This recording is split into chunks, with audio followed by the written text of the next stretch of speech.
Proses batik tulis. Teknik pembuatan batik tulis. Menorehkan lilin pada kain batik menggunakan proses pembuatan batik tulis adalah proses yang membutuhkan teknik, ketelitian, dan kesabaran yang tinggi. Hal ini disebabkan oleh segala sesuatu proses pembuatannya dikerjakan manual dengan menggunakan tangan terampil manusia, ditulis, tanpa menggunakan mesin. Karena teknis segala sesuatunya dilakukan secara manual, maka harga batik tulis merupakan salah satu jenis batik yang termahal dari semua jenis batik yang ada di Indonesia.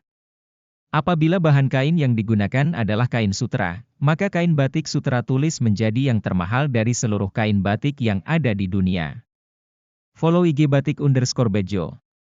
Kombinasi antara kain sutra yang sudah dikenal mahal dengan teknik proses pembuatan secara ditulis manual tanpa menggunakan mesin, menjadikan batik tulis sutra ini diburu oleh kalangan eksekutif untuk menunjukkan kelas gengsinya.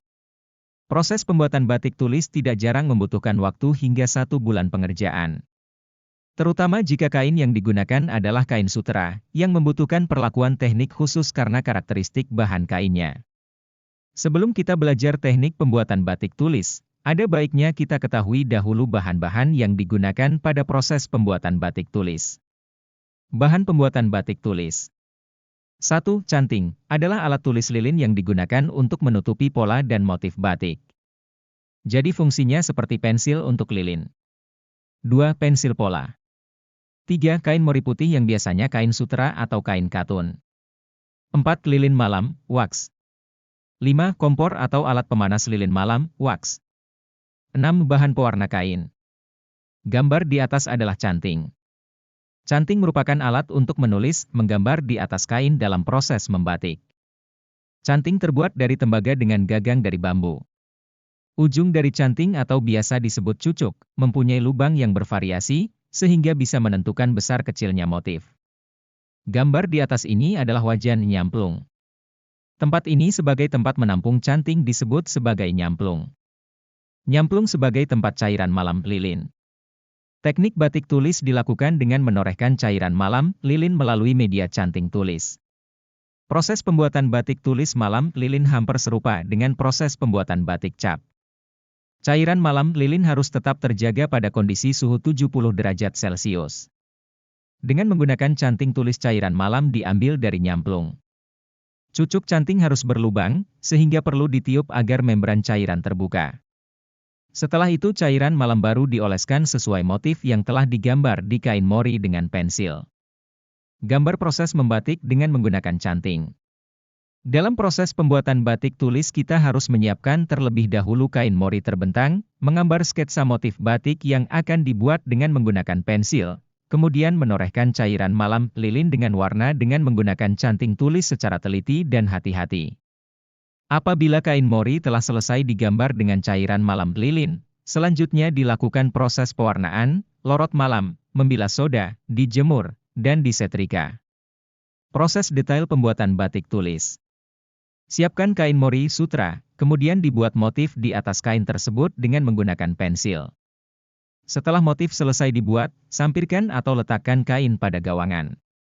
Nyalakan kompor anglo, letakkan malam lilin ke dalam wajan nyamplung, dan panaskan wajan dengan api kecil sampai malam lilin mencair sempurna.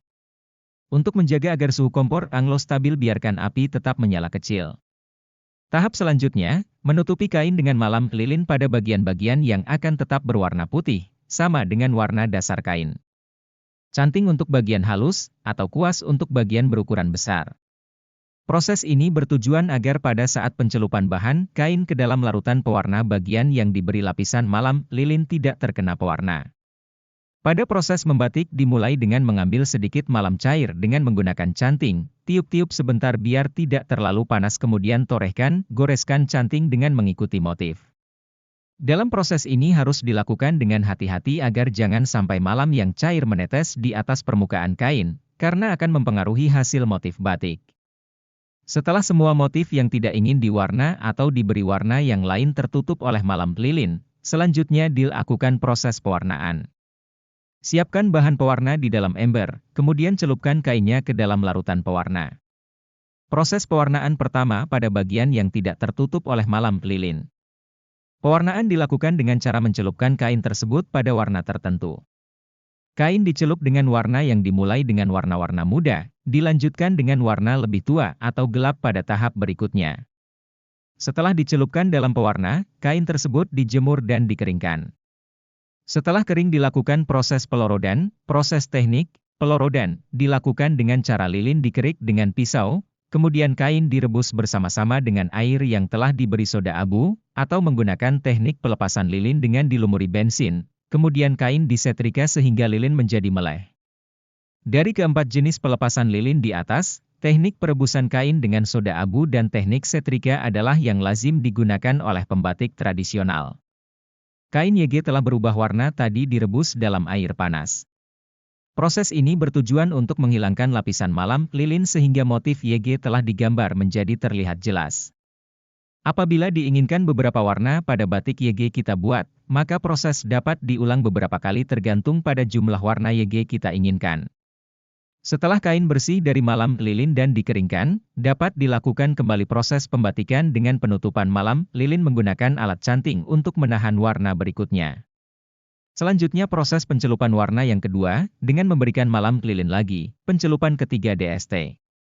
Misalkan dalam satu kain diinginkan ada 5 warna maka proses di atas tadi diulang sebanyak jumlah warna YG diinginkan berada dalam kain tersebut satu persatu lengkap dengan proses membuka, ngelorot dan menutup malam lilin dilakukan berulang kali sesuai dengan banyaknya warna dan kompleksitas motif yang diinginkan. Setelah beberapa kali proses pewarnaan, kain yang telah dibatik dicelupkan ke campuran air dan soda es untuk mematikan warna yang menempel pada batik dan menghindari kelunturan. Proses terakhir adalah mencuci, direndam air dingin dan dijemur sebelum dapat digunakan dan dipakai.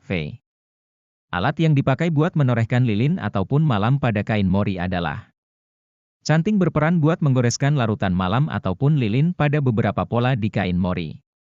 Terdiri dari 3 bagian yang diujarkan selaku saat sebelum terdapat batik cap serta batik printing dahulu warga Indonesia membuat busana batik dari sebagian materi serta perlengkapan konvensional yang setelah itu diolah dengan cara buku petunjuk.